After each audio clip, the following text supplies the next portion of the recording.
So we're going to talk about these alternatives to medication, and I'm going to share a video of one of my clients that went from, the news interview says 2 medications, but by the time before the news called him, he was on 3. So he went down to 2, and then they said by that he had gotten down to 1 medication, and after the interview was done, we got him completely off medication. Again, working with his doctor. I don't take people off medication. So I'm going to share this video with you, and then talk more about the diet, okay? In our Fox 35 Health Alert now, we all know what we eat impacts the way we feel, but a simple change in your child's diet can help them battle attention deficit and hyperactivity disorder. They basically took 100 kids, I think on the video I said 1,000, it was actually 100 students in the Netherlands that had ADHD. They changed their diet over 4 weeks, and then when they changed their diet, they still had some kids that had ADHD symptoms, and then they actually did an IgG blood test to find out permanent food allergies. And when they found those, they eliminated the peanuts, the dairy, gluten, whatever they were allergic to. And at the end of the study, they said ADHD was linked to diet. Now this is Lancet. Lancet is one of the top 3 research groups in the world. Anybody that, ask your doctor, do you guys know who Lancet is? They say, yeah, we have the Lancet Bible on our bookshelf. I mean, that's how reputable they are. And they actually, when they did this, they were just amazed at the outcome that 64% did not have ADHD. It was all linked to diet. So let's play this back. You heard the news reporter say that over 10% had ADHD, or estimated around 10 to 12% have ADHD. When I was in graduate school, it was 3% of the population.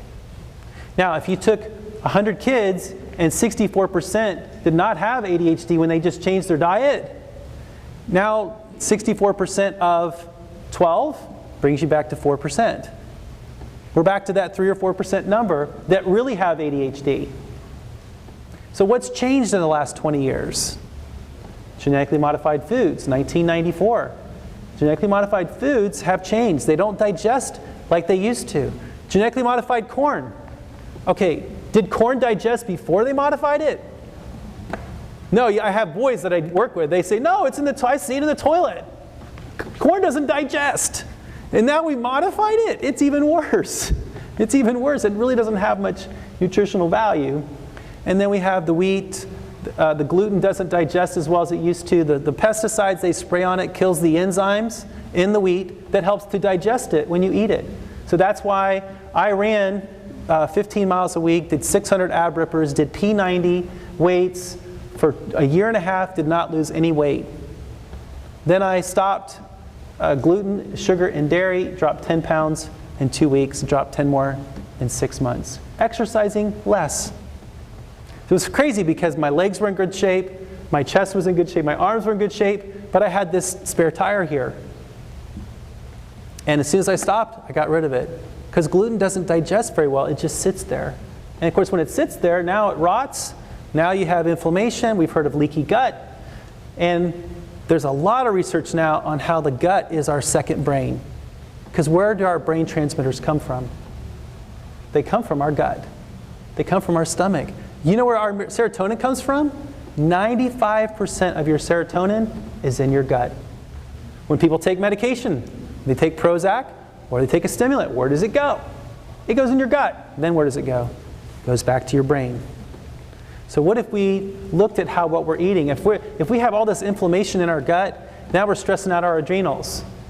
We stress out your adrenals, that can look like anxiety, cause this hyperactivity, fidgetiness. And when of course, then the adrenals, they directly impact the thyroid. What does that do? The thyroid actually affects our moods and our hormones. And so we've got these moody hormonal kids. And of course, what's interesting is we have adrenal stress already, then you give them a stimulant which causes their adrenals to go into overdrive or go into like an emergency mode until it wears off every day. Well, our adrenals are only supposed to be in emergency mode when we're being chased by a bear.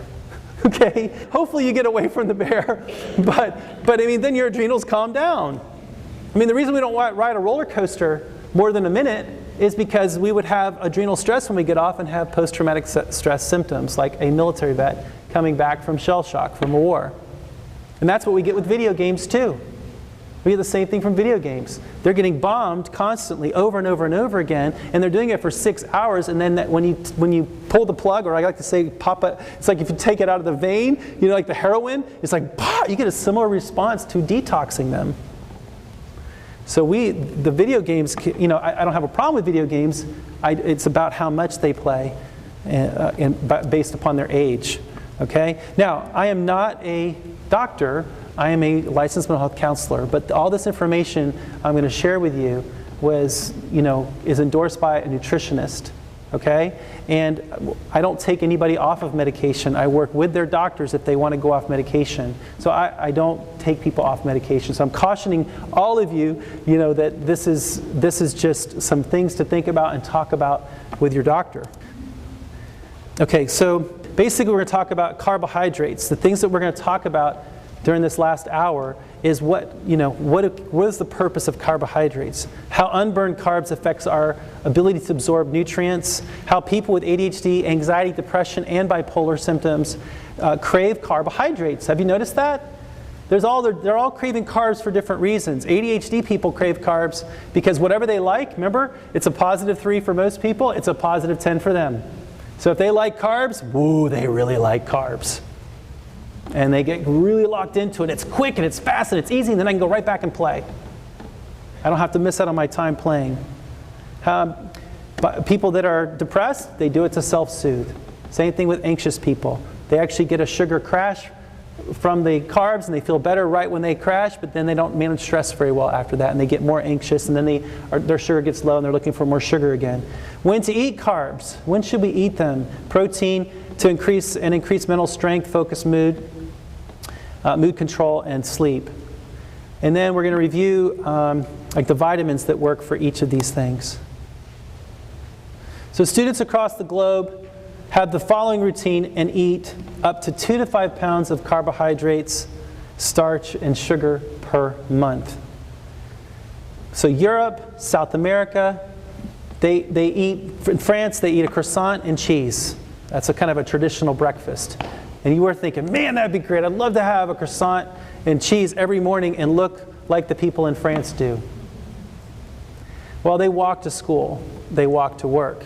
They burn off the carbs. And by the way, whenever we eat sugar early in the day, we crave it the rest of the day. They don't crave it the rest of the day because they burn off the carbs before it turns to sugar. Or they burn off the sugar if they have something sweet, a pastry or whatever. They eat that with some cheese, and then the cheese is protein. It gets them to lunch. What do? We eat and sit. They walk back home for lunch, eat again, walk off the carbs. South America, it's rice and beans or rice and chicken. South and Central America, they walk off what? The rice, going to school. They walk back home at lunchtime. They call it a siesta. They have lunch. They have a massive meal at lunch, carbs and protein. They walk off the what? The carbs, going to school again, and then they walk back home after school. They don't have these sugar crashes like we do. So the average student in America, look at this, eats 21 pounds of sugar per month, or 5 pounds per week. Now that's the max of what the rest of the world does in a month. We eat that in a week. So up to 6 times, 4 to 6 times the amount. Now it's, we eat breakfast and then we sit in a vehicle. Or, we sit in the bus, sit in the car, and the carbs turns to what? Turns to sugar. And then they eat lunch and sit in class and then they crash mentally from the sugar rush. Or what they do for dinner. On the way home, before they even have dinner, they're sitting in the vehicle on the way home. Then they have some Cheez-Its, which Cheez-Its is made from red and yellow food coloring. Red food coloring comes from crushed up beetles and ants. The Aztecs used it for their clothes originally, not to dye their clothes, not to eat. They knew better. We throw it on our Skittles and our Doritos and all these different foods. Gatorade has it. Yellow food coloring comes from petroleum. If you ever take a Cheez-It and stick it on a piece of paper, pick it up 3 minutes later, what happens? There's a grease stain there from what? Petroleum. What color is petroleum? When you pour it into your car, by the time they refine it, it's yellow. That's what is in Cheez-Its. What does yellow food coloring cause?